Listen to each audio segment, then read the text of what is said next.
I like Elon. Like I thought Elon campaigning for Trump was, was big. I like Elon. I don't know a lot about it, but I like him. Yeah, the only concern is there's a lot of rich people wanted Trump in government. So we'll just see. That's okay. We'll just see how it works for the everyday human being. Of course, Trump lost in New Hampshire, unfortunately. Of course he did. But the Republican governor won. Yep. How that works out, I have no idea. But he won somehow. But Trump lost. She won. Oh, she won. I'm sorry. Kelly Ayotte. Yep. Oh, Kelly Ayotte. Yeah, well, she's been around for a while. I mean, she's been around. She's been your governor for a long time, right? Well, she hasn't been she wasn't our governor previously. It was what's his name? I can't even remember it. It's totally blanking on me right now. What was Ayotte? She's been in government for a while. What was she? She was, I think, Senate, I think. Okay, yeah. But yeah, she wasn't the governor at the time. Yeah, she's taking it over for the guy that is coming off of being like it for the last decade that I've been here. That's why I'm so shocked that Trump didn't win the state. I think this was the one state I feel that they got away with something.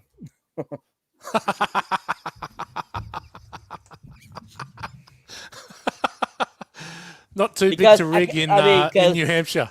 Yeah, unfortunately, this state is very blue, but there was a couple benefactors, let's just say, towards the end of the election that just put their hands into somewhere that who knows what happened. But anyways, I think if you look at the actual map, though, of New Hampshire, there are several counties that turned red versus the whole state being just blue.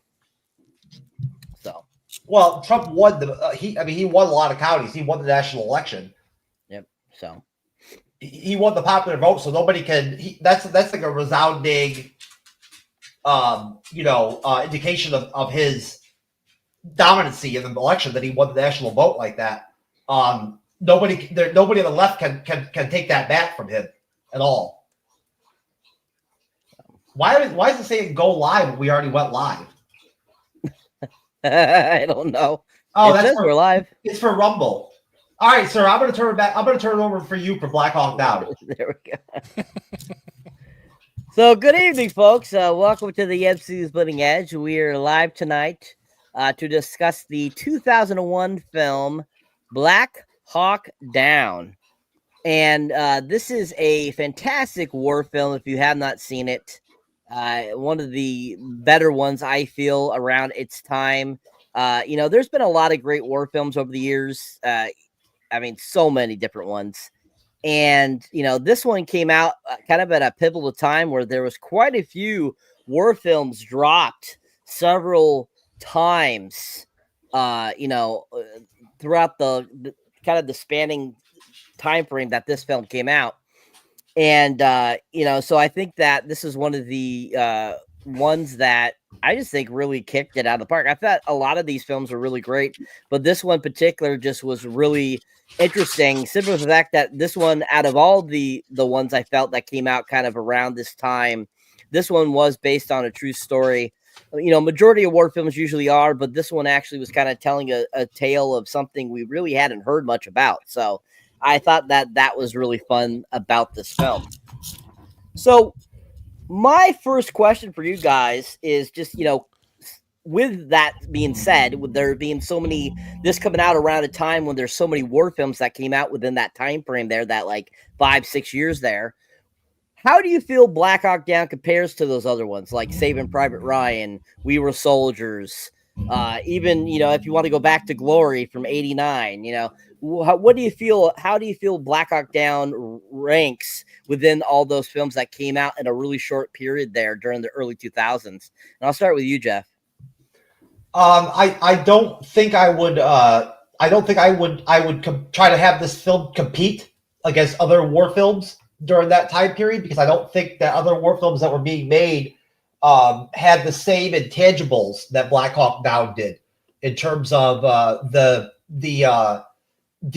desire and the deliverance for almost lockstep reincarnation of the historical events that transpired. You know what I'm saying?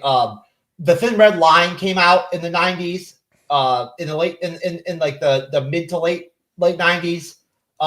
There was that cornucopia of war films there towards like the mid to late 90s, early 2000s. We Were Soldiers is a different kind of movie. So it's just, I find myself very uncomfortable stacking this up against those other films. Saving Private Ryan is a different kind of movie. There's a lot of history to that film.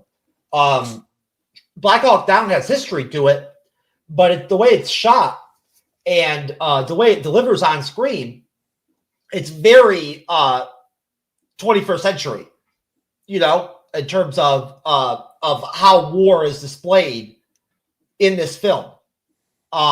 It's very different from the other movies that we're talking about. Glory, The Thin Red Line, We Were Soldiers. None of them are aligned with that, with that same, for one thing, with that time period, the 90s. That's the farthest we go with any of these movies we're talking about. So no, I would say that this film separates itself from that pack for multiple reasons that we'll discuss throughout the review. Okay, Mr. Matt, same question, sir. Yeah, I think you make a good point, Jeff, in that it is hard to compare them because they are, a lot of the movies that were made prior to this were historical war films. So I think that this is really the first start of talking about other wars that weren't World War II, Vietnam, that kind of thing. So the thing I stopped short of is I knew that Ridley Scott directed this, but when I was watching this, it felt really like a Tony Scott directed film. It was quite frenetic. There's a lot going on. A lot of the shots are short and sharp. But I went through a phase with Black Hawk Down where it was a movie that I would watch very, very regularly. I just found it to be so visceral, and the story, the guys seem so young and so, I guess, more relatable. These soldiers seem more relatable because this only happened in the not so distant future, past. Whereas with World War II, those 19-year-olds were 19 going on 35, and because it was a different time, so they seemed so mature even though they were young. These guys just seemed like kids. Most of these soldiers that were doing what they were doing. It's a different, like, if World War II was the romantic World War and Vietnam was the sort of the dirty, grimy war, then this one takes it to another level. The people they're fighting against, there's literally no rules anymore. The rules of battle are gone. They were starting to go in Vietnam, and by now they are gone, and it's every man for themselves. But I'm a bit the same. I still think this is a great war film, and I would rate this really, really highly. If I put Saving Private Ryan at number one, I'd say for me this is the top 5 war film as a war film. I really enjoy it. Thank you. Yeah, I mean, it's hard to compare any of these, war films together because each of them have their own kind of niche in what war or what type of war they were dealing with, the storyline, the characters, the actors, everything about that. So I just kind of was trying to get kind of a feeling of how you guys felt about that, if you kind of felt the same way, and I feel the same way as well, that Black Hawk Down definitely is in its own type of niche out of the war films. And, it was interesting how they kind of just bam, bam, bam, bam, put all these war films out within so many, so close in years together. So I think that's kind of interesting that Hollywood decided to do that. So I think this film has that kind of, that special power that it just makes it a really amazing film on its own without being compared to those others. So like I said, this came out in 2001. It was released December 28th, 2001 to a limited release, but then it had a U.S. worldwide release January 18th of 2002. Has a runtime of 144 minutes. It is part of the United States and United Kingdom. The budget on it was $92 million. It ended up bringing in $173 million, so it was a box office success. Now, this movie has a huge cast. I mean, not only is it directed by Ridley Scott, who just came off of all the Oscars, for Gladiator in 2000, he went right from that epic to making this epic. So, I mean, Ridley Scott really had some really great years there in the early 2000s. And, this happened to be like, I feel kind of a big push for a lot of these actors that were in this that were kind of known, but weren't really big at the time, but were kind of becoming big. I think this film kind of pushed them to the forefront of people wanting them in their movies. And, that includes, of course, Josh Hartnett, Eric Bana, Ewan McGregor. Then, of course, we have people that have been around for quite a few years in different things, like Tom Sizemore, William Fichtner, Sam Shepard. And, like I said, this movie has a huge cast. I mean, Orlando Bloom is in it. You had Hugh Dancy in it. Ian Grufford, Tom Dwyer, Jason Isaacs, who we all know as Malfoy's father in the Harry Potter franchise, or you might recognize in The Patriot with Mel Gibson. You might recognize Brian Van Holt, Tom Hardy. I mean, like I said, this movie has a huge ensemble cast. And what amazes me is how, Ridley Scott was able to get all these people into this one film. And, each of them kind of have, some of them definitely have more screen time than others, but all of them get screen time throughout this whole entire film, and which is done really well. So this film, like I said, huge cast, written by Ken Nolan. He did the screenplay for the film. He's an American screenwriter. He basically, this is what he's most known for is writing this film from the nonfiction book of the same name. He actually was a part of Transformers: The Last Night, and the it was kind of a mini series called The Company. It was on TV back in 2007. Michael Keaton was in it. It had a pretty big cast, and it was actually pretty good. But he was a part of that. He also was a part of Transformers: Rise of the Beast, which he did additional literary material. So, I mean, he kind of, Black Hawk Down was kind of his magnum opus, and which brought him into being able to do some other big items down the road. So I think he did a good job with it. So I kind of want to get your guys' thoughts on it. What did you think about Ken Nolan's screenplay of the film? Do you think he did a good job? Starting with you, Matt? Mate, yeah, I think it's quite interesting that you mentioned about how so many young guys coming through, and I feel that what they did with a massive ensemble cast is got us to feel something for almost everyone. So when someone died, you actually felt something for them, even though we might have only seen them for, 6 or 7 minutes.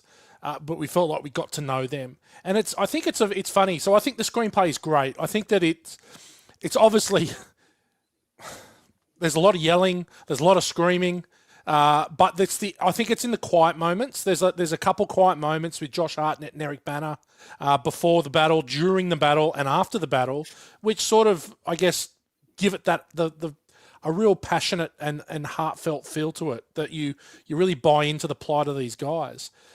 I think it's interesting that you mentioned, as I said just before, that it's this massive cast of these young and up and comers, and at the same time, Band of Brothers is being released at the same time, which is doing exactly the same thing. So what you've got is effectively out of these two, and there's some crossover. Tom Hardy's in both Band of Brothers and in this, and so you're finding that some of the biggest actors of our generation have come from these two ensemble casts and have gone on to be absolute superstars. Now, to show how hard it must have been to fit all these characters in, this screenwriter was able to have Obi-Wan Kenobi, the Hulk, Legolas, Venom, Reed Richards, and Will Graham all in the same movie. So they were never going to lose, right? But to have these guys have gone on to be absolute megastars, some of these guys. And I think that's because of that he gave them all enough fat to chew so they could show that, they can do this, that they are good actors and they can do it. So well done. Excellent. Thank you.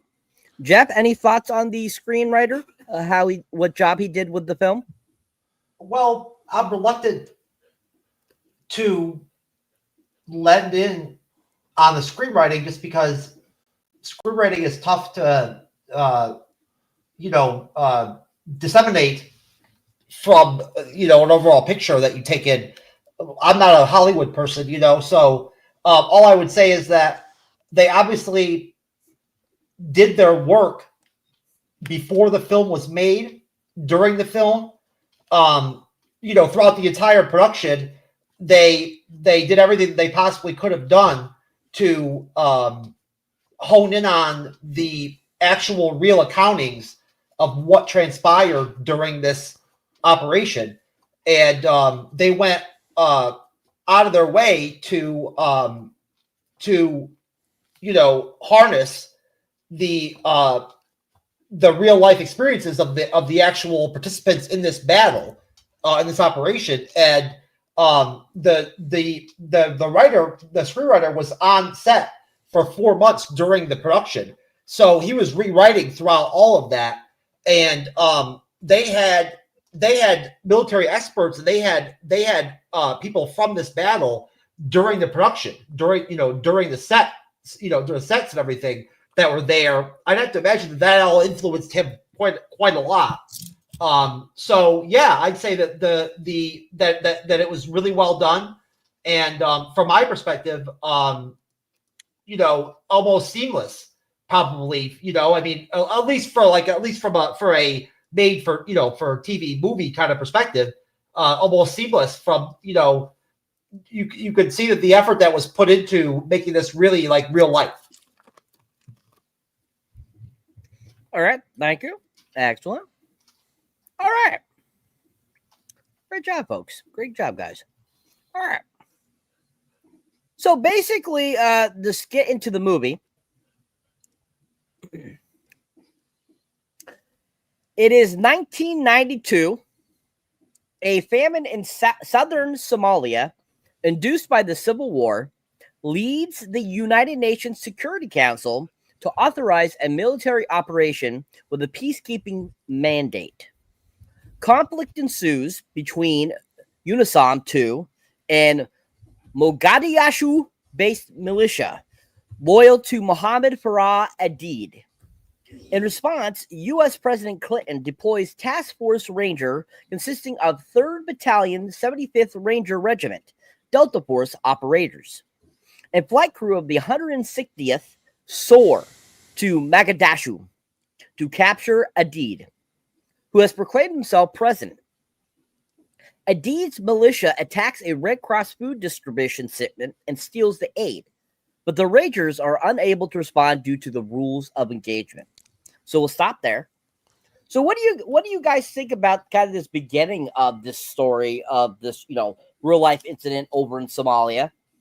What did you think about kind of the introduction to this Mohammed Farah Aidid? What did you think about that? It's funny to think that this was only 32 years ago this happened. And, kind of your overall thoughts on that beginning, how the action was, how the story went along, and how accurate you felt it seemed, and kind of your overall thoughts, just, kind of that portion of the film. And I'll start with you, Matt. Yeah, it's a good start. I think it introduces us to all the main players on both sides of the fence. I think we get an idea about what's going on, the abject poverty that the people of Mogadishu are being subjected to, and how it must have just been horrific. It really must have been. But then on the flip side, we've got Team America, World Police, coming to the aid, and But then we get slowly but surely we get introduced to all the main players, and we get just enough of them so that we buy into why they're doing what they do. And I think that it's a really important part of the movie just to set up, just so we get enough of the Americans so that we care for them and we understand that they're doing this for the right reasons.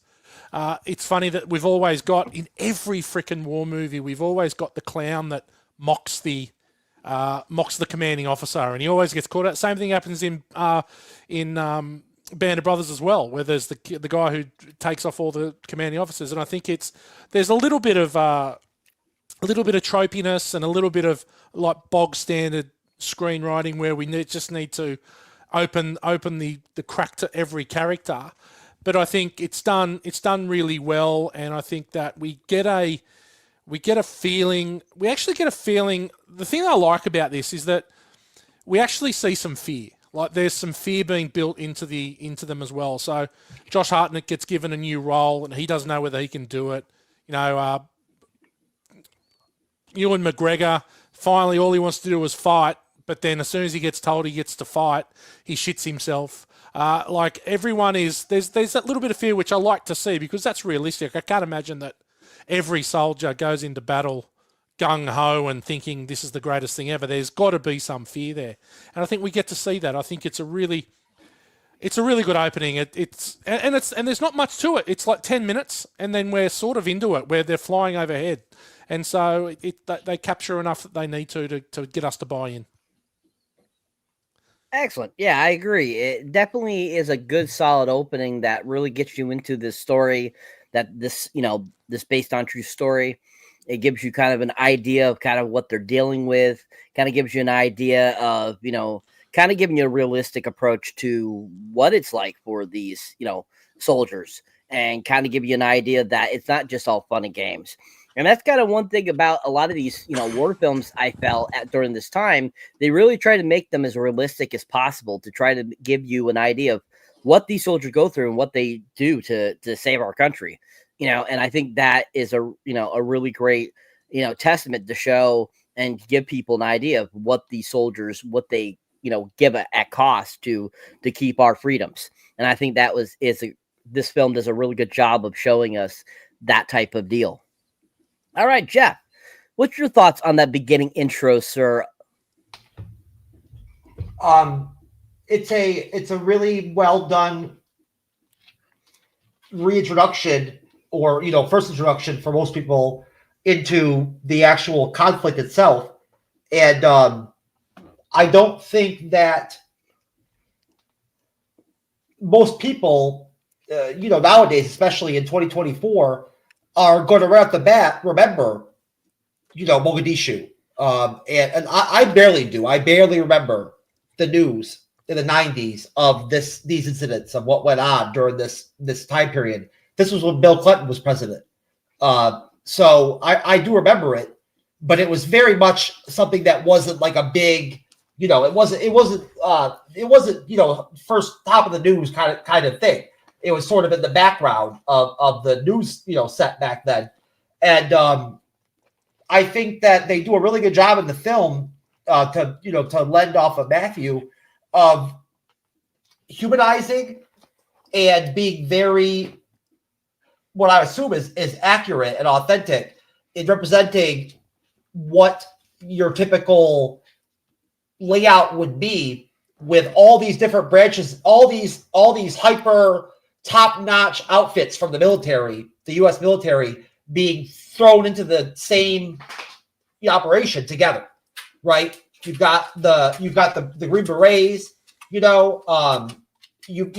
got all these different elite factions of the military that are all kind of tied together, and they do a really good job, Ridley Scott does, of setting up the action of the film with just some really humanizing and really both funny and like very real scenes that just establish and set up the characters initially, the mentality of the military over there, sort of their mindset, their headspace of what's going on there, what they're there for, how they're doing there, kind of gives you a feel of what was going down there, in real life.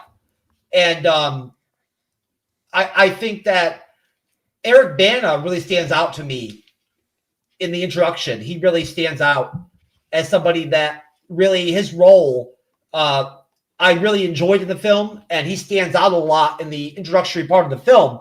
Obviously, Josh Hartnett does too. He's really good. Say what you want about Josh Hartnett, but he's really good right off the bat. He portrays his character very well, I think. Very young guy at that time, coming off of another war movie before he made this one. So, one that wasn't very good, unfortunately, compared to this one. From what I remember anyway. But that's pretty much it. They kind of gloss over the Somali side of it to some extent, but that's just because there's really no tangible point of reference for them to go to for the Somali side of this engagement, right? Like, you can't go to Somalia. Somalia is still a war-torn, place to this day that you can't just go to and be like, hey, can we talk to the guys that were in the fucking military during the Black Hawk Down shit or whatever, so we can talk to them? That you can't do that. So I thought that in the little bit that they showed, they do a pretty decent job of giving you an enemy to work with, so that there is an enemy, kind of, right? Because the U.S. is always on the side of good in all military movies. The U.S. is always the good side of the. You find that out very quickly, that we're on the good side of every altercation that there is. Yeah, Team America. That's right. Exactly. Team America, 100%. And so we are always we are there to do good in every situation, no matter what. It doesn't matter what's happening. Like, that's what's happening. All right. Thank you, sir. Excellent. And as always, America, fuck yeah. Anyways, the great movie. If you have not seen Team America World Police People, check it out. Made by the guys that did South Park. Fantastic film. I think our military members are really good people. You know what I'm saying? When they get sent to other places to do shit or whatever, I believe they're probably over there trying to do their best to do good things for the world. But the people who actually send them to places, sometimes, some of that shit can be a little bit messy. Yeah. You mean different agendas? Nah. Yeah, but the soldiers themselves, I think they go where they're told to go, and I think that they're good people. Most certainly. All right. So moving on in the film. So outside Mogadishu, Rangers and Delta Force capture Osman Ali Atto, a faction leader selling arms to Adid's militia. The U.S. plans a mission to capture Omar Salid Almi and Abdai Hassan Awel Kurbida, two of Adid's top advisors. Sorry, Simon, but I'm so glad that you're doing this and not me. You're killing it. You are killing it. Who named these people? Their parents, apparently. Or they gave themselves these names. I don't know. But anyway, so prior to the mission, Staff Sergeant Matthew Eversman receives his first command of Ranger Chalk 4 after his lieutenant has a seizure.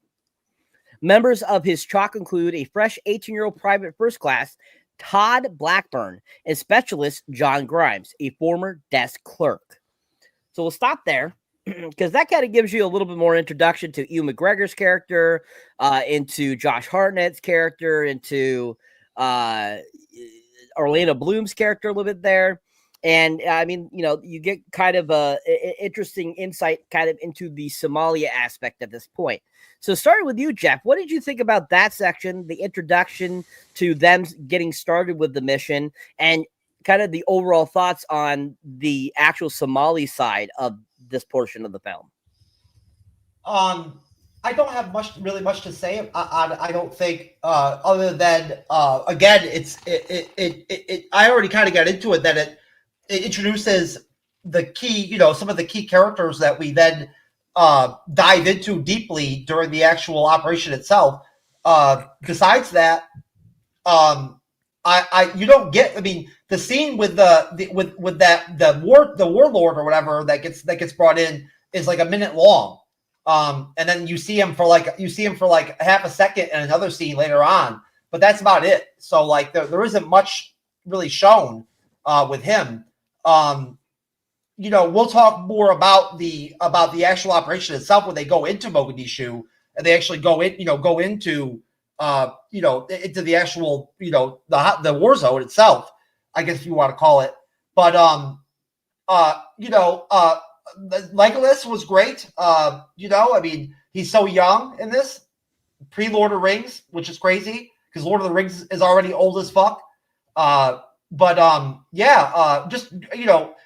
ensemble cast really pokes right out in these beginning sequences. You can't help but notice that they just have this massive ensemble male cast that they just have everybody in there pretty much, and a lot of names that are still very, very much on the radar now are in this film. So that's pretty much it. Okay.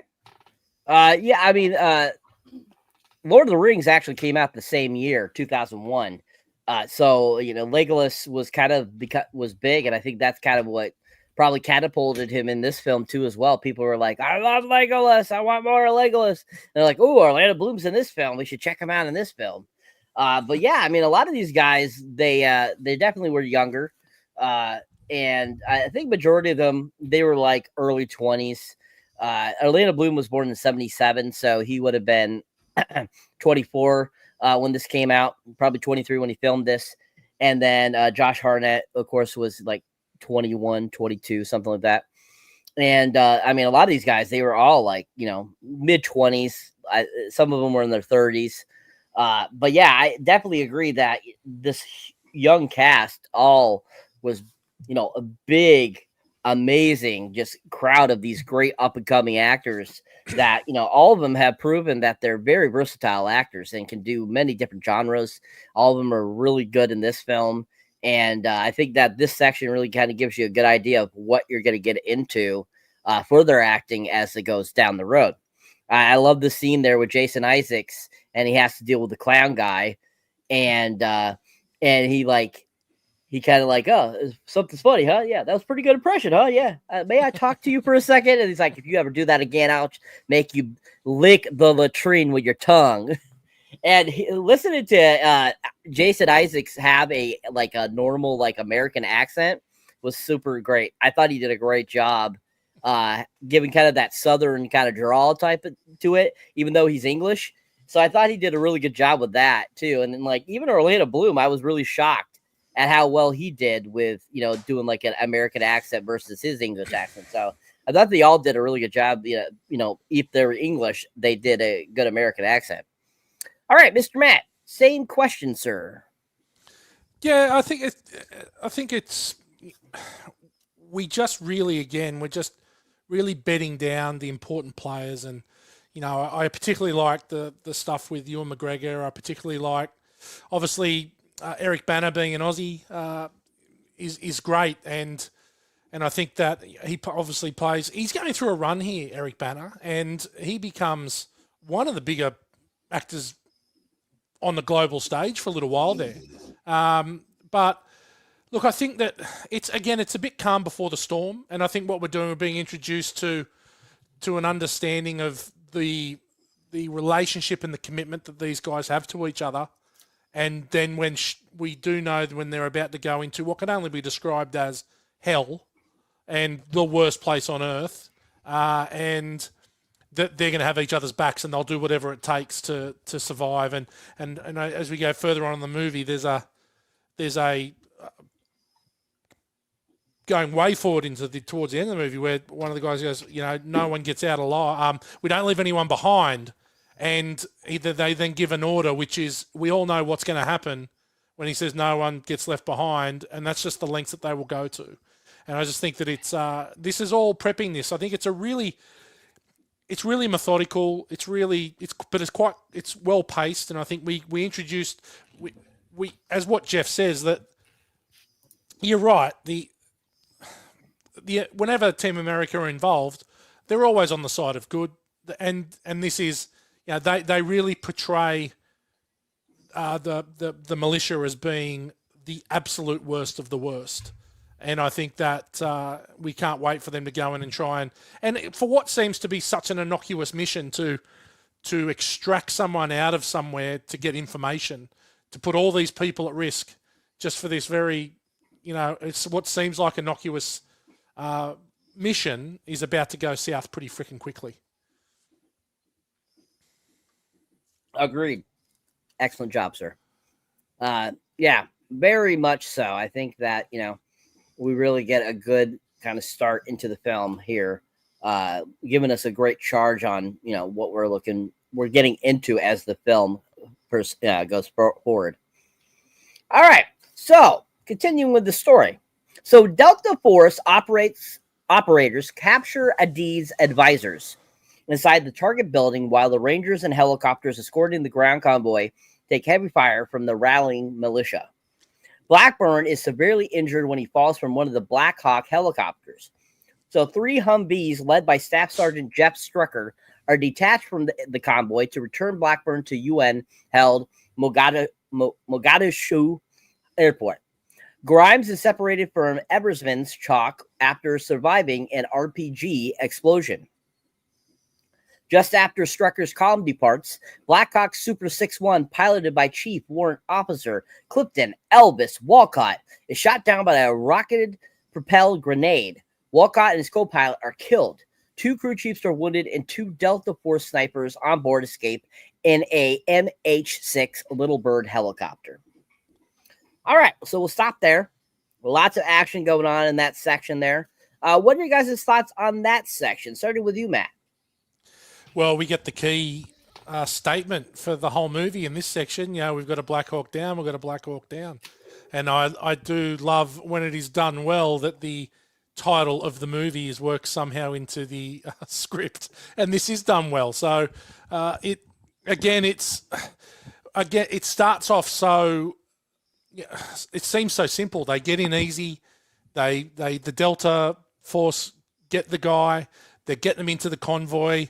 And then about 4 minutes later, all hell breaks loose. And obviously then Ari Gold, who should have stuck to representing actors rather than flying helicopters, gets shot down. And then that's when it really starts to go south very quickly. And it's amazing how fast it ramps up. And I think it's here where we see them handing guns out to the militia and just how many people there are, and they're effectively all coming out of the walls just to join the fight. And it reminds me very similar to the Vietnam War, where you can't beat people like this. You can't. They are willing to die en masse for their cause and for what they're doing. And it's quite obvious the amount of people are just pouring out of everywhere to be involved. And it blows me away how anyone survives a battle like this. And as they're driving down those narrow streets and there's people on the roofs with RPGs and machine guns, and it's incredible that how anyone survives this. And it's what Ridley Scott does is he just keeps ratcheting it up. Like it's just there's a little bit of a lull, then it's full on, and then it's a little bit of a lull when the guys get separated and they're on their own, and there's some quiet while the battle's going on in another part of town. And I think that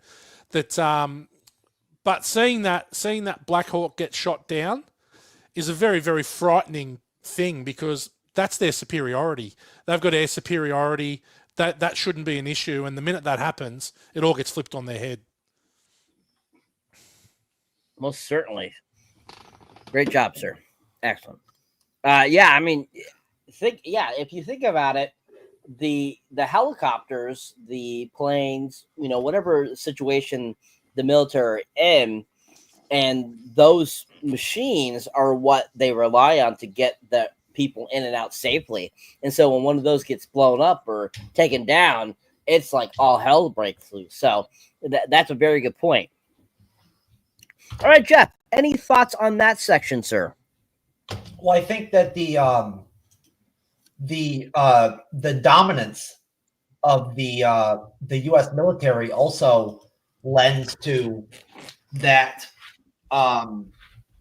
effect where, having a fuck up go down, a chopper go down or something like that, seems sort of surreal or like surprising, because you're talking about, again, in this situation, you're talking about elite force units of the U.S. military that get special training, and are above and beyond, not just regular Marines, not just regular Army, but Green Berets, elite, top, the top of the top, practically Navy SEAL type motherfuckers. You know what I'm saying? Like, they're not used to failure, right? They do a really good job portraying that throughout the mission. I think right off the bat, that their superiority over the enemy in this is stark. Look at how lackluster and like loose the fighting force is for the Somalis. They're well armed, and whatnot, but they're compared to the U.S. military and their layout. They have a very basic way of communicating. They use the cell phone to alert the war chief that the helicopters are coming. And these are like old school cell phones from back in the day, like those big ones. Like the big ass cell phones they used to have. Those things were big, man. They were heavy. They had some pretty decent cell phones for back then in this movie, surprisingly. But yeah, so I love the authenticity that all the actors had to bring to the table, based off of the fact that they put them through actual boot camps with the Green Berets, and with the military. They separated the two groups into two different boot camps, and the government worked really, and the military really worked hand to hand with Ridley Scott and Bruckheimer on this film. And I think that's really cool that the military was willing to be that engaged. They sent them off for orientation and for training. And from what I understand it, that really did a lot for the actors in terms of their desire to deliver on screen a real portrayal of what went down in this operation. It's very scary. When they released those ropes from those helicopters, I could ascend and descend a rope. To this day, I still could if I had to. I could ascend and descend a rope. But when you're in a hot zone like that and you're under fire and shit like that, anything can happen at any moment. And just imagining actually falling out of one of those helicopters on your back, and missing that rope is scary. To be honest with you, it's kind of scary because you're going to probably survive. You know what I mean? But you're going to be fucked up. You're not going to be doing so hot. That's a big drop. I just remember having almost a little bit of fear in that scene, just because I'm existentially, I'm like, Jesus Christ, I can't even imagine what that must be like, because there was no way for Blackburn to do anything about it. You know what I'm saying? And he was being shot at. The copter was getting shot at. It wasn't his fault that he fell, but I think that moment really just again humanizes the film a lot. That there is a lot of loss going on here. The military loses 18 people in this operation. That's a lot. Obviously they took out a lot more Somalis than that, but again, Team America. So it means more when the U.S. people die. Yep. America. Fuck yeah. Coming in to save the motherfucking day, yeah. America. Fuck yeah. That was really good, Matt. All right, folks. Yeah, once again, go watch Team America World Police. All Scratch my balls and lick my butt, yeah. America. Excellent. Good job, sir. He gets the golden crown tonight, folks. Golden crown for the golden corral. Yep. All right. Great job, guys. Very good job. Great talk. Great information. Very, very well educated people here, folks. and they have a really good grasp on I feel that section of the film. All right, so moving on from there, after the Black Hawk has gone down, the ground forces are rerouted to converge on the crash site. The militia erects roadblocks, preventing Lieutenant Colonel Danny McKnight's Humvee column from reaching the area, and inflicts heavy casualties. Meanwhile, 2 Rangers Chalks, included Eversman's unit, reach the crash site and set up the defensive perimeter, while another helicopter, Super 6-4, piloted by Chief Warrant Officer Michael Durant, is also shot down by a rocket-propelled grenade and crashes several blocks away. With the primary Ranger forces led by Captain Mike Steele pinned down and sustaining heavy casualties, no ground forces can reach Super 6-4 or reinforce the Rangers defending Super 6-1. 2 Delta Force snipers, Sergeant First Class Randy Sugart and Master Sergeant Gary Gordon, volunteered to be inserted by helicopters to secure Super 6-4's crash site. When they find Durant still alive, despite their heroic actions, the site is overrun. Gordon and Sugart are killed, and Durant is captured. All right, so we'll stop there. So what are you guys' thoughts on this section?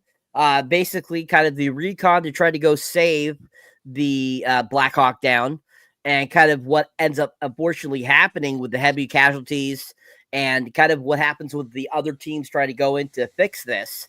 And then we end up getting a person captured. What are your thoughts kind of on that section and kind of what happens there? Starting with you, Jeff. Well, it's very entertaining. This is the pure entertainment sort of part of the film, right? That's where we're at. So it's very entertaining. It's just the display of the urban warfare. I love Sizemore's character throughout these scenes. He's just he's been in so many war movies at this point. Bless his soul, Tom Sizemore. He really he is the war movie guy. He at this point alone, he'd been in 3 major war films. So he's just seamless when you see him in one of these films. And his character is always the same. He always gets shot and doesn't care. He just reaches out and touches it or whatever. Whenever he gets shot, just touches it or whatever, and then just goes on about his business. It's always the same shit with him, and it's really good in this movie. It's really enjoyable. It's really a reflection of the training that these soldiers go through, that the actors go through, and the diligence of the director and the producers, that they're able to depict this section of the film so well and portray it so well on screen that it really looks, it's top notch urban warfare setting. It's really top notch. It's very very grand to watch on scene. The sound of it, is great. The soundtrack itself for this movie is pretty solid. I think it's pretty enjoyable. But the sounds of the warfare, are really well done.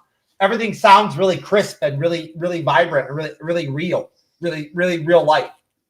And the actors really pull through at this point in the film. They really do a great job of displaying the toll it takes, probably, I'd imagine, of something like this, a skirmish like this, an operation like this that goes on for this long under enemy lines, right, under duress.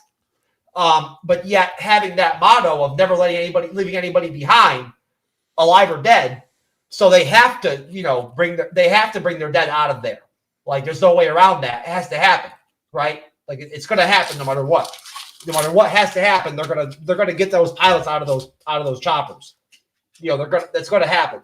So yeah, that's pretty much it. Excellent. Thank you. All right, Mr. Matt, your thoughts, sir, on that section? I think just when you think it's bad, it just gets a hell of a lot worse. The thing that is pardon me, the thing that probably the most striking part for me is that the 2 snipers that beg to go in to be dropped at the site to protect Durant, and knowing that they're probably going to die.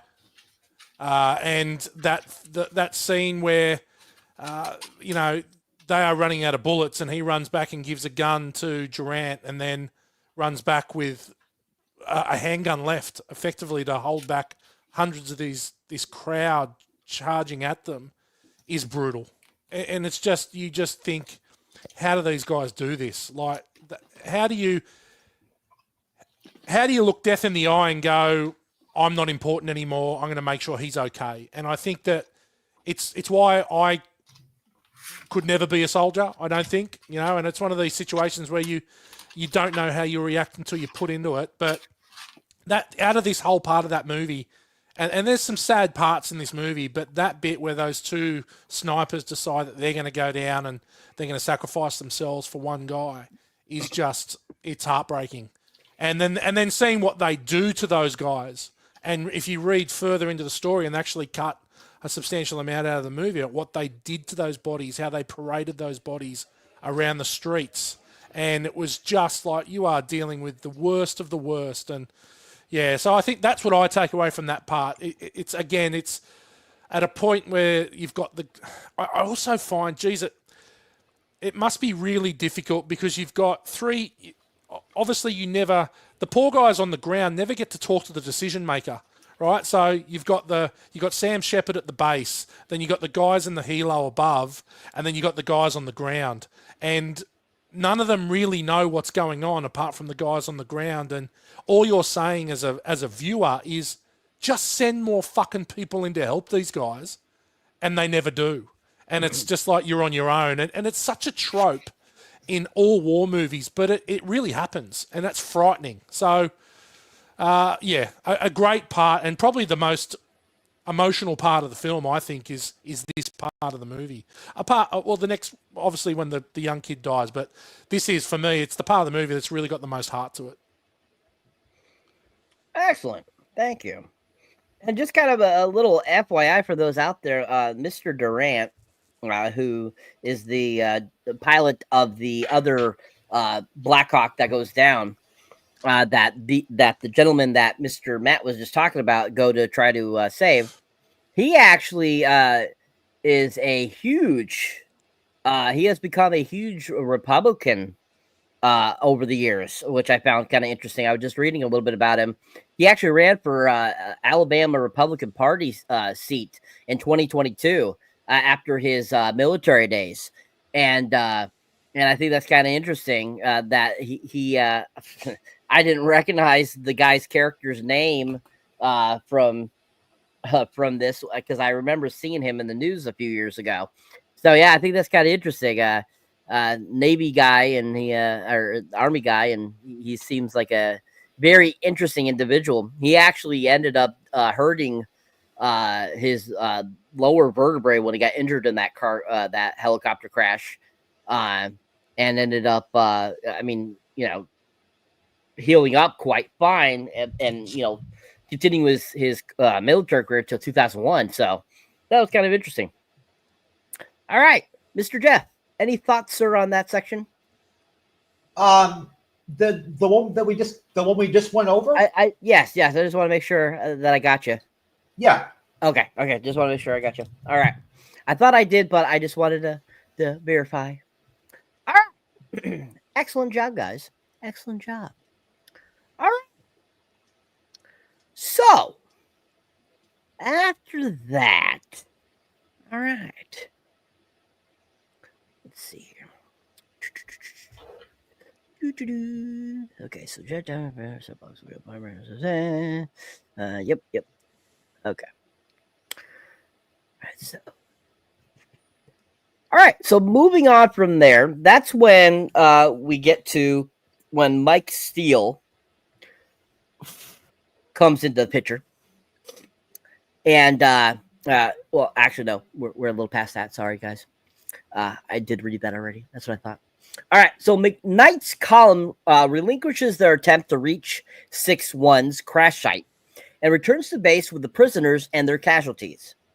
The men prepare to go back to extract the Rangers and fallen pilots, and Major General Garrison asks for reinforcements for the 10th Mountain Division, including Malaysian and Pakistani armored units from the UN coalition.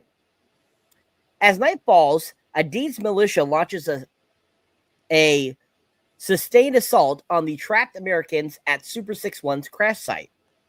The militants are held off throughout the night by strapping runs and rocket attacks from HH-6J Little Bird helicopter gunships until the 10th Mountain Division's relief column is able to reach the American soldiers.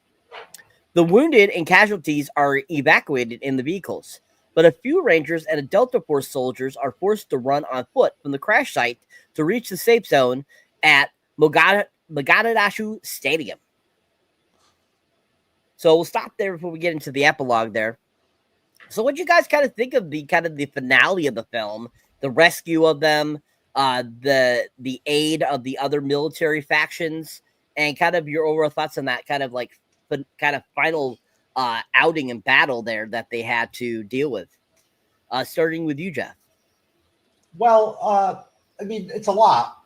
A lot occurs throughout the whole operation and through the final legs of it. It's a lot to take in, and it's a lot that they delivered on screen. You sort of. I think it is an overarching thing that you expect the U.S. to win in these predicaments, right? Even if this is a historical accounting of something that has already happened, you're still watching a movie when you watch this. So,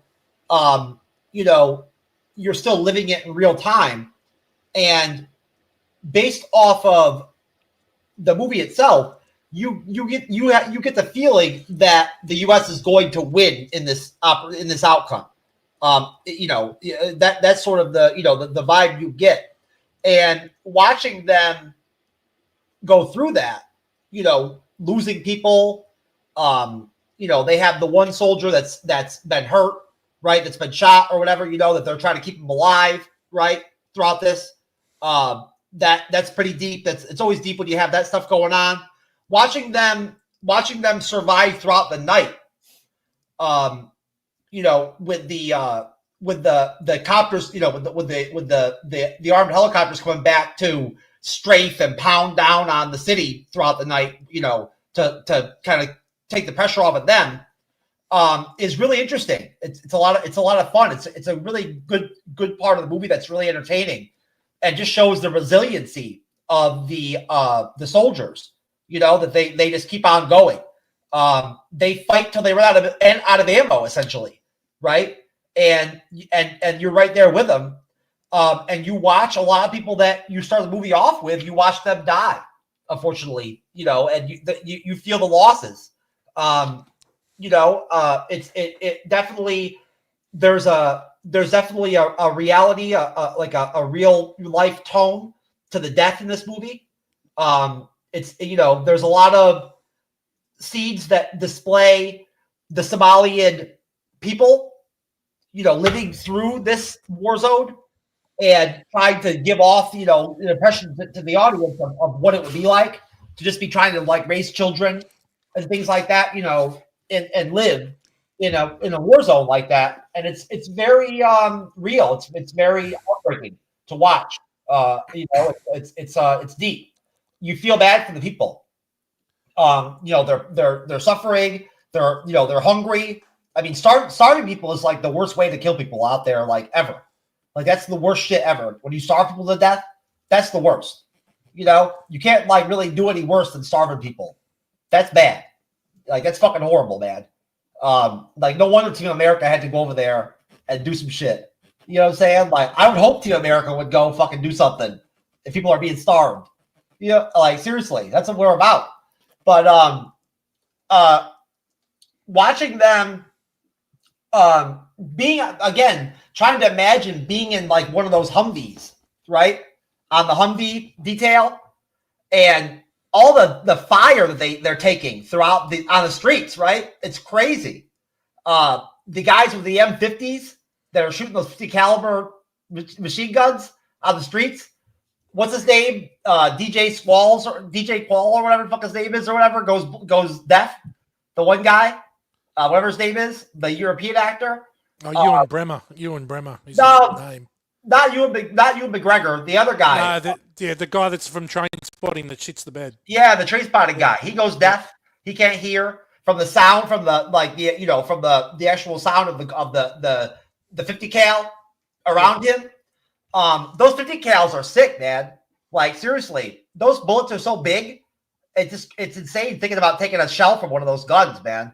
Like holy fuck, you're lucky if you survive taking a shot from one of those 50 cal machine guns. The fucking the bullets that they shoot out of those things are bigger than my finger. Although I don't have big fingers either. Big penis, small fingers. How about that? You're bucking the You trend. mean like this? You mean like this? Yes. Yeah. Eric Bana holds it down throughout the whole movie. He's really good in the end, and he's really good in the beginning. So is Josh Hartnett. Very entertaining.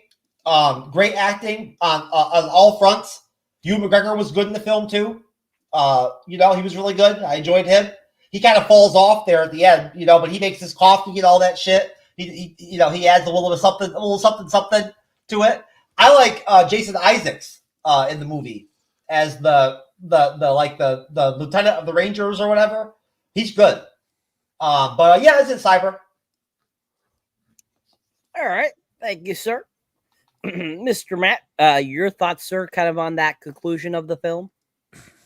Yeah, obviously we have the heartbreaking scene where they're trying to rescue the kid and seeing just how brutal. And again, you look at how young these guys are, and they're trying to operate, and they've got their hands in a guy's leg, and it's just full on. And so it's building to this crescendo where they know that they're gonna have to fight back, and then when the Somalians or the militia start to attack at night, and it's game on, and they just think, well, we've got to go. Like there's no other thing we can do. And I just think it's Ridley Scott's done such a good job of building to here. But again, and it's funny, Jeff, you talk about the plight of the locals and how bad it is and the starvation and that. I don't know if you guys remember, but when the guy who is the kid who is the one who's being operated on, who's bleeding out, he falls into that door and he falls into the hut or the house where the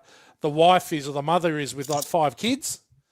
And that woman is like a 25 out of 10 African model. She's so unbelievably gorgeous. It just sort of took me out of the movie for a little bit, where I'm like, you fall into the one house and the woman is absolutely stunning. She looks like she's just gotten up and done 5 hours of beauty routine. She looks amazing. I'm like, make it, Ridley, I know your casting director's probably going, she looks good, I'm going to bring her in, she's amazing. It could have been a little bit more realistic and had like someone that might have been living in that area, not someone straight off the catwalk from Paris. But that was the only thing. But obviously then they have to bust out, and then they've got to run out, and that's where my fear of running hits. And I'm like, oh my God, just when you think it's bad, they're going to have to run out of this joint. And I don't know how any of them survive that. And it's frightening that it's one of these things where real life is always worse than the movie. So that looked really, really bad in the movie. I can't imagine how bad it was in real life to have to run through those streets and run back, sure, under the protection of some Humvees and of some, but at the end there, they've got to run that 3 kilometers or whatever on their own with no support. And it just, you've had possibly the worst day of your life, and you've got to run another 3Ks to get to safety. Fuck that. You can have that. I'd be almost ready to wave the white flag and go, you've got me. I'm done now. So it's a great ending. And then obviously it's the quiet. And I guess it's the quiet moments in war, which are sometimes the scary times. Well, I guess they're trained to react, and they're trained to, it's all instinct. And so then when they get back and they actually start looking at each other going, fuck, what have we just been through? That must be obviously one of the greatest moments of someone's life, but also one of the scariest moments of someone's life as well, when you're alone with your thoughts, when there's no need for the reactions anymore. So well done, Ridley. Good ending. Really powerful. Excellent. Thank you. Yeah, I think this is a very solid ending. I mean, this whole movie, through the whole entire film, there's a lot of emotions going on. There's a lot of ups and downs. And, you know, with the kid sequence, that got by far the most heartbreaking scene in this whole entire film. But it showed reality of what it was like, you know, for those soldiers over there in 93, and kind of just war in general, just any war that any person has been in, you know, kind of what they had to deal with, you know. And at certain times, you know, think about it, back, you know, during World War One or two, they had a lot less, you know, types of, you know, guns or machines that we had, you know, in 93. So I mean, things were a lot worse back then. So I mean, this really gives you kind of an idea of that. And I think they, you know, really did a great job of giving us as most accurate as he could, and getting these actors the information they needed to portray that very well. So I agree with that very much so. So basically, then we have a epilogue, which a text epilogue reveals that Durant was released following 11 days of captivity. Gordon and Shugart became the first soldiers to receive the Medal of Honor posthumously since the Vietnam War. And General Garrison took full responsibility for the mission's outcome, retiring the day after Adid was killed in August 1996. So basically, it fades out, giving us that little bit of information. And we, you know, basically, you know, it's great that Durant was released and he ended up living and all that good stuff. You know, unfortunately, you know, the loss of Gordon and Shugart was horrible, but it was awesome that they gave them the Medals of Honor. And that they were the first ones since the Vietnam War. And then, of course, you know, Garrison taking full responsibility. That was a very interesting thing. And then him retiring the day that Adid was killed. So what are you guys' thoughts kind of on that epilogue? What did you think about that? What did you think about the Medal of Honors given to those soldiers? What did you think about Garrison taking full responsibility and then retiring the day after they finally kill Adid? What are your guys' thoughts on that epilogue? Starting with you, Matt. Well, I guess it's just a case of job done. I'm out. And I think that it must be a huge weight to bear for anyone that has to send people to their death. And he could not have dreamed how this mission would have panned out. And just to see the names of the people that died, and to, you know, again, very powerful. Sometimes it works, sometimes it doesn't, when they have a text epilogue and it sort of lets everyone, wraps up the movie very quickly. But I think they did that really quite emotionally and quite well. That, you know, and you know, more power to him. He's obviously took responsibility. He's the guy sitting in the safety of the base, but he's the one giving the orders and sending these kids to their death. And whilst it's part of the job, right, they sign up for that, and that's what he's going to do. But I think it was job done for him. The mission's sealed. He's dead. I'm out. I can't do this anymore. And it must be just the most difficult of jobs to do. I think twice about letting my kids go trick-or-treating, let alone sending them into the MOG in a war zone and go to battle. So it's, again, sometimes it doesn't work, but this time I think it did work with that sort of epilogue. So well done. Excellent. Thank you. Jeff, your thoughts on the epilogue? Pretty much just that the heroes of the conflict are real heroes. The actors met several of them, and several of them survived, and they're really great people. I mean, they're, from what the actors say, they're some of the most well-rounded, friendly, outgoing, well-read, intelligent, non-macho kind of guys that you could ever meet.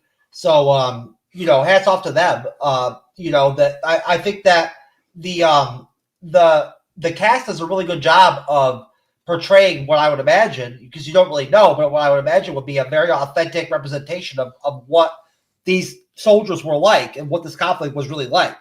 And that representation by Ridley Scott in a war film like this deserves to be heralded. This definitely is probably in its own category as a film. I think I don't really know what else I would hold it against. It's a really top-notch war film, and you know, as far as the epilogue itself and what ended up happening with the whole situation over there in Africa and all that, that's whatever, I guess. But it's all interesting. The whole movie itself is very interesting. It definitely makes you think a lot on your feet, which is always fun. And the authenticity of overall of the delivery of the whole thing from start to finish is just top notch. Ridley Scott is like on his own level, I think. Okay, thank you. Yeah, I think the epilogue for myself is I love when they give those because they give you information that they might not have covered at the very end of the film, and giving us kind of the thought process of yes, so Durant survived, and the Garrison took responsibility and stuff like that. So I always enjoy when they do the epilogues. They always work very well, and give us really good information that usually it's a happy ending majority of the time. Sometimes it's not, but in this case, at least we got some great honors for these fallen soldiers and stuff like that. So I thought that the epilogue was done really well in this film. All right, so any final thoughts from either on the film itself? No, I don't have anything. Matt? I think it's a movie that should be watched. I think it's a movie that probably doesn't get the kudos it deserves. It definitely doesn't get spoken in the same tones as Platoon or Saving Private Ryan, but this is a very, very good war movie, a modern war movie. And I think that you could do a hell of a lot worse than spending 2 hours and 20 minutes watching Black Hawk Down, if for nothing else, to relive a little bit of history and find out, what happened real. Yeah, well done, Ridley. I just hope he doesn't make another Alien movie. Which he says he's going to do. So anyway, that's another discussion. He's like, I hated the last couple of Alien films. Anyways, that's why he didn't do Romulus, I think, probably. That's why they had Fidel Everez take over. Yeah. Anyways, all right, excellent. Thank you, sir. All right, so going around, let's give ratings. Jeff, what would you give the film? Oh, it's a big 10 out of 10, sir. Excellent. Wow, 10 out of 10, folks. Those are very rare from the Jeff. Very rare. So cherish it. Cherish the 10 out of 10. And always go, America, fuck yeah. It's a 10 out of 10 for what it is. Excellent. How about you, Matt? Yeah, I tell you what, I'm going to go with Jeff. I'm going to agree with Jeff for this. I had forgotten this was a huge movie for me. I watched this a lot, and I'm going to give it a 10. I loved it. I really enjoyed watching it again. I'd caught it before you guys sent through we were going to do this. I'd caught about half of it just randomly, and then went back and watched it all again and really enjoyed it. This is a good 10. This is a 10 movie. How are you catching this, just off cuff, how are you catching this randomly? Well, it was on cable. So I flicking through and it was on a channel and I was like, oh, haven't seen Black Hawk Down for a bit. So I watched about 45 minutes of it. And then I had to go out and I was spewing that I couldn't finish it. And then when you guys sent through this, I go, okay, yeah, I'm going to watch that. So I just watched it again. Yeah. I don't watch my cable that much. Do you not get random stuff that you'll pop up and just watch bits of? Occasionally here and there. I mean, I have I have cable. I have like YouTube TV or whatever, Yeah. So I do have television, but I'm pretty I lived through I cut the cord cut the cable a long time ago, and I've been on a Roku for a long time, and I'm just used to streaming everything all the time. Yeah. You know what I'm saying? If I'm not watching YouTube, I'm streaming something on Max or on Hulu, or I watch Hulu a lot. I like anime. I like anime. Hulu has a lot of anime. Oh, really? Yeah. I've got an IPTV service, which I'm sure YouTube won't shut me down for saying that, and it's been very good. So it's got like 12,000 channels all around the world, and Damn.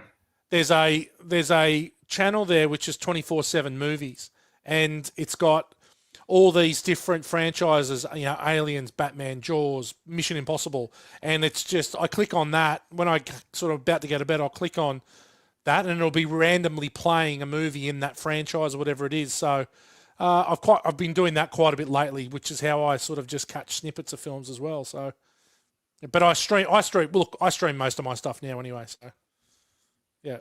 Yeah, me too. I watch a lot of. I'm pretty like limited. I watch a lot of Comedy Central, and I watch a Cartoon Network.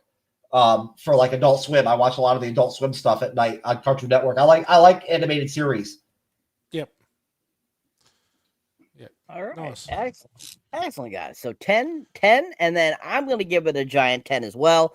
This is one of my favorite war films. Pretty much a majority of the war films that came out this time for me were 10 out of 10s. I loved all of them individually. I thought all of them were fantastic. But yeah, Black Hawk Down for me is definitely 10 out of 10. It's just for the cast alone. And then I thought Ridley Scott just did a really fantastic job directing it. Coming off of his, Oscar-worthy Gladiator. I mean, I thought he once again proved that he's a very fantastic director and that he deserved that Oscar for Gladiator. I think he did a great job. He gave us very realistic military story that, it's a very sad story. And at the same time, it's an interesting take on history that really shows us, how crazy warfare is and, what these men sacrifice for, our country and for other people and stuff like that. So hands down, they do a great job here honoring those soldiers that fell during this, skirmish in 93 and just did a really great job. So I have to give it a 10 out of 10. So fantastic job, guys. Excellent. So that is it for Black Hawk Down, folks. That is the review. Really fantastic film. If you have not seen, we highly recommend check it out. It's actually streaming on Peacock right now. If you get a chance to watch it. If you want to watch it, it is streaming, which it was kind of funny. It just popped up on Peacock like yesterday because the day before it was not on there. So it just started streaming on Peacock. If you want to check it out, definitely worth a watch. You can also rent it or buy the digital. Really great film. Definitely check it out, people. It's worth a watch. All right, so I'm going to turn it over to Mr. Jeff, and he will take us out. All right, Matthew. What's going on over at Board to Watch, sir? Plenty going on. We did our Halloween movie for Misery, which was amazing. Had a lot of fun with that.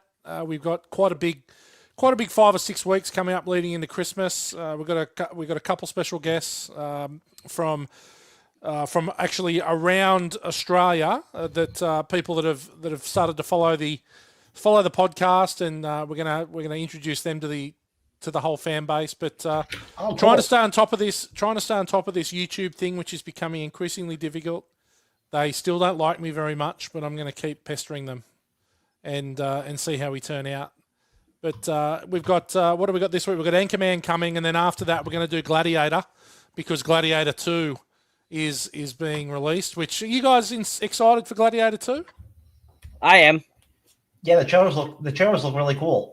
It's getting pretty good feedback so far. So very rarely do we do sort of movies when, say, for instance, we wouldn't do Gladiator when Gladiator 2 is coming out. So this is something new for us. So we're just going to test the water and see whether a little bit of interest in Gladiator 2 will generate a bit more interest in the Gladiator episode. But looking forward to revisiting that. But, Born to Watch, come and join us along. We don't take ourselves or the movies too seriously. That's right. And yes, Born to Watch is a podcast that can be found on all the major podcast directories. Thank you, Jeff. I forgot to say that. I got on a tangent.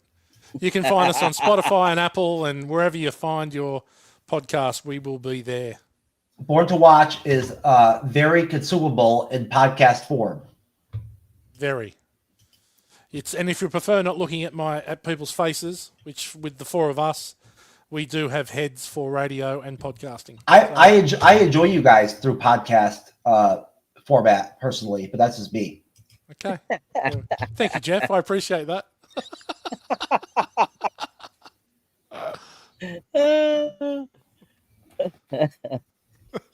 All right. Yeah. In my opinion, I think Matt has a face for YouTube. I think that, that great Aussie face is perfect for the YouTube. So definitely watch the videos, people. Don't go to the podcast, go to the videos. Thank you, Cyber. And mate, I appreciate it. I was listening to you on the middle-aged movie podcast on the Halloween episode, which was very good. Well done.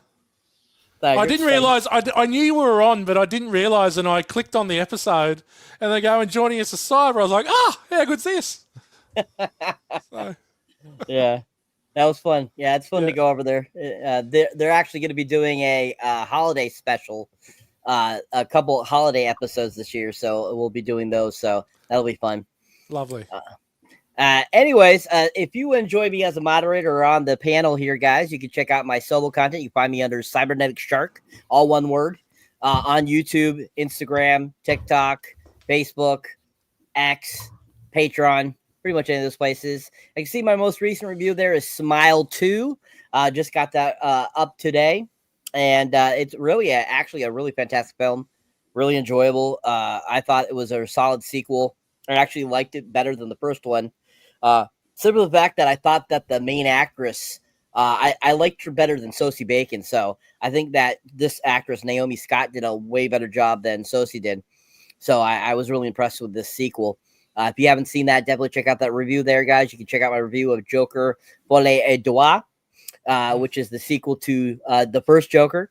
That was very fun to do that review. Simply the fact that this is probably going to be weird for a lot of people, but I actually enjoyed the whole courtroom drama in this film. The musical part was the most stupidest fucking thing ever, but I absolutely loved all the courtroom drama in this film. I thought that was really fun. Yeah, if you haven't seen that, check out my review, see what you think about it, see if you want to check it out. It is still in theaters, I think. At this point, I mean, I'm sure I'm really shocked Warner Brothers hasn't pulled it at how poorly it's performing. But yeah, it definitely had some highlights to it. Not the greatest film, but had some highlights. And of course, my most recent mini reviews are the films Flipper and Galaxy Quest. We'll be having some more shorts up for you guys shortly. I did just watch this great horror film that was put on Hulu called Mr. Crockett. I'll be doing a mini review of that and hopefully a full-length review of that eventually. But that was a really great new horror film. If you have not seen it, it's on Hulu. Check it out. But as always, people, if you enjoy it on there, definitely don't forget to hit that subscribe button and keep on watching. More new stuff coming for you guys soon. Some more trailers, some more reviews for you guys, and just keep an eye out. There you go. And thanks to everybody out there that supports the MCU'S Bleeding Edge 2 channel podcast. We're in podcast format, so enjoy us. Hopefully, check us out on the podcast. We're on all the major directories. And I'll be back with Cyber for the finale of The Penguin on Monday. It was good to see you, Matthew. Hats off to Board to Watch. And God bless everybody. We're out. We'll see you later. Peace.